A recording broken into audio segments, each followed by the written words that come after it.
You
guys were started out down 8-0 and took the timeout, and then came out and went on a 25-2 run. What was really the difference in making that big run and sparking you for the rest of the game?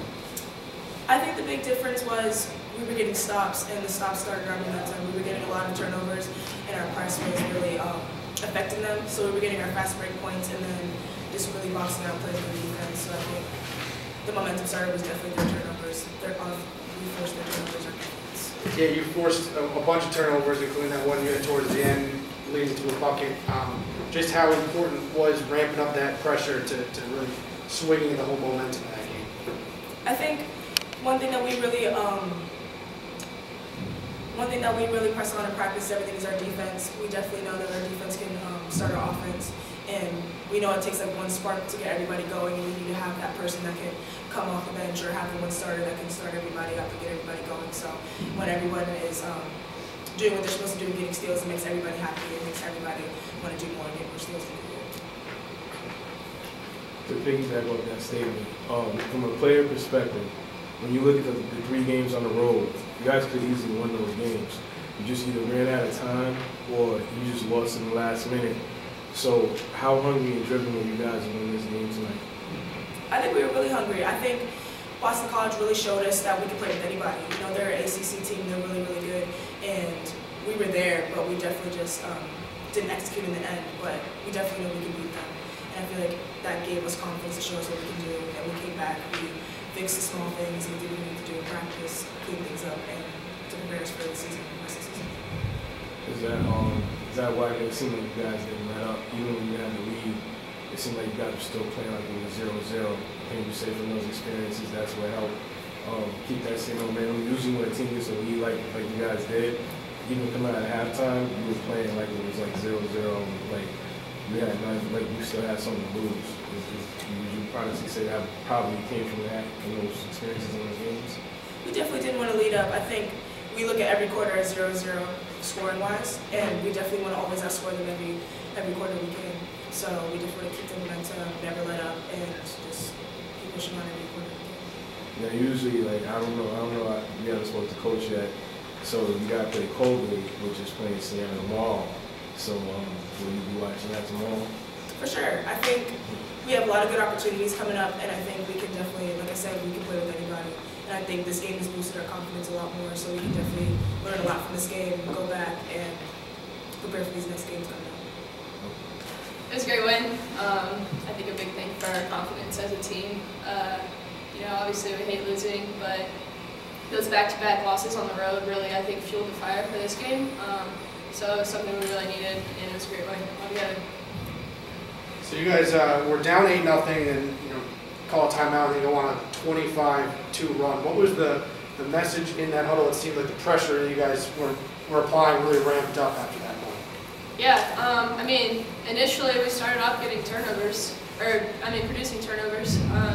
We just weren't executing, and we just had to keep that fire on defense, and eventually we just took our time, were a little bit more patient, and started executing. You had 13 points off the bench, but also your plus minus was 31, which led the team. So just how much pride do you take in that and being able to make such an impact off the bench? Yeah, I'm going to do whatever it takes to provide for this team, and I think fortunately I played well tonight, but I mean I couldn't have done it without all of them, and I think outstanding defensive effort as a team, and that really fueled me too. And you guys forced a ton of turnovers that led to 22 points.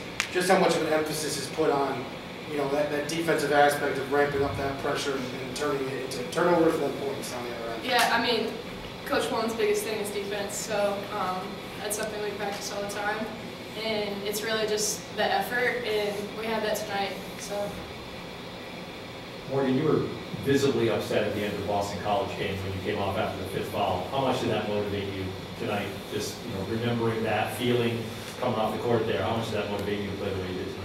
Yeah, I mean, I was frustrated, but my team was playing well. I think I was just, the 2 quick early fouls was upsetting because I really wanted to be able to play in that game, compete, with top-notch team. So I think that definitely sparked a little in me, I guess, try to retaliate a little bit tonight. So. Thanks, Morgan. Thank you guys. Great job, Morgan. I'm just so proud of this team. I think this was such a statement game for us. It was such a a gut check, and I think as coaches, coaching a game like this when you're going to face a really scrappy, a really tough, well-coached team, but you're back on your home floor after 3 losses on the road.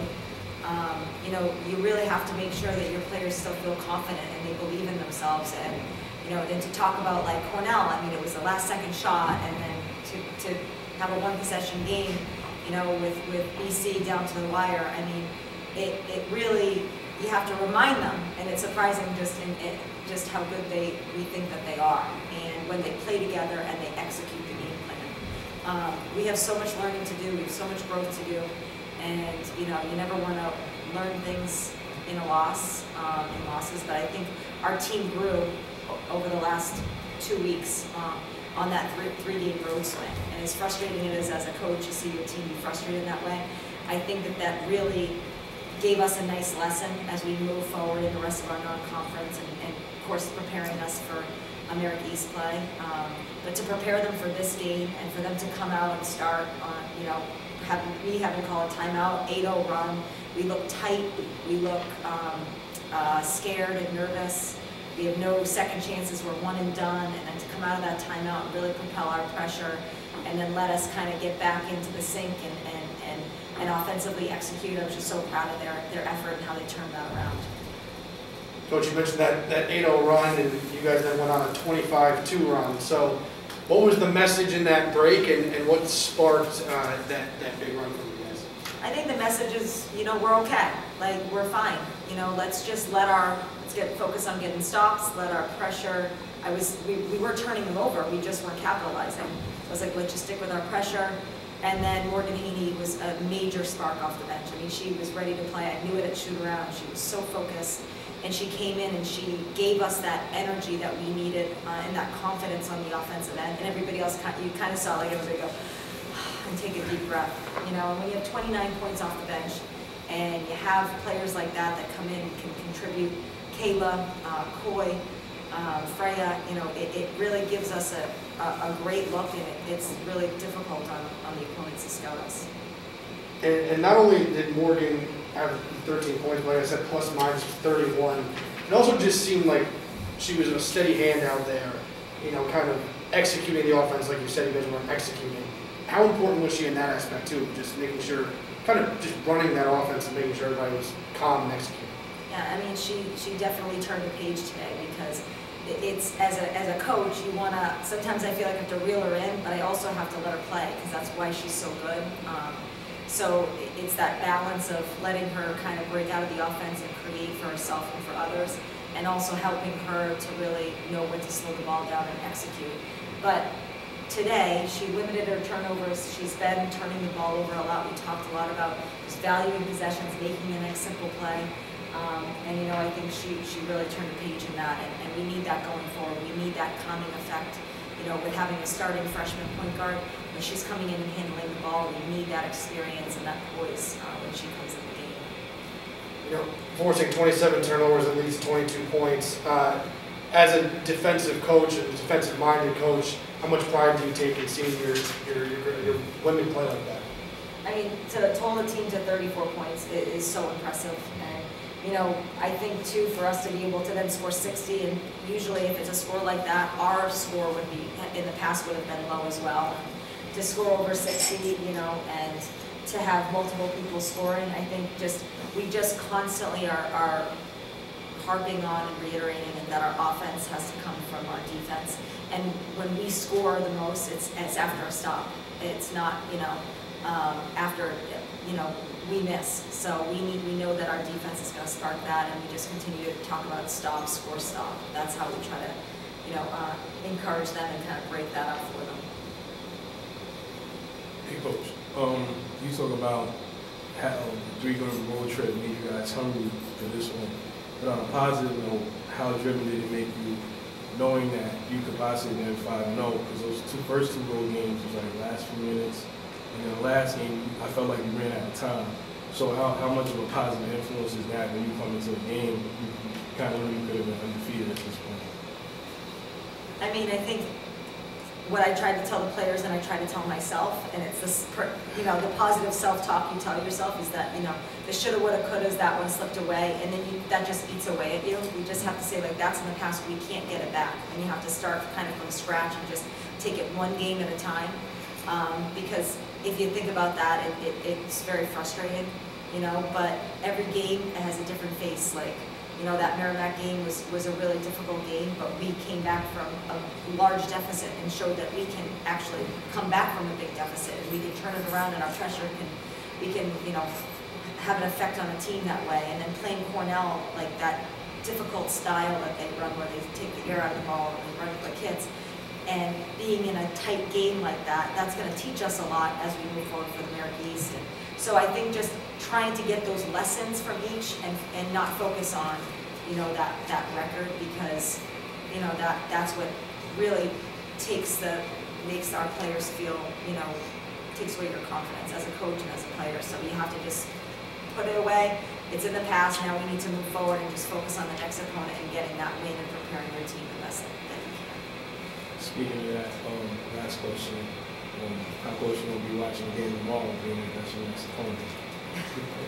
Yeah, so tomorrow Siena plays Colgate, and then we play Colgate, and then we play Siena. So it should be an interesting 7 o'clock night in my house.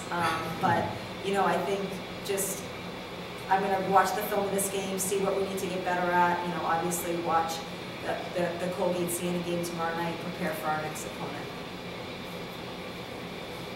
Thanks, Coach. Thank you guys so much. Thanks, Coach.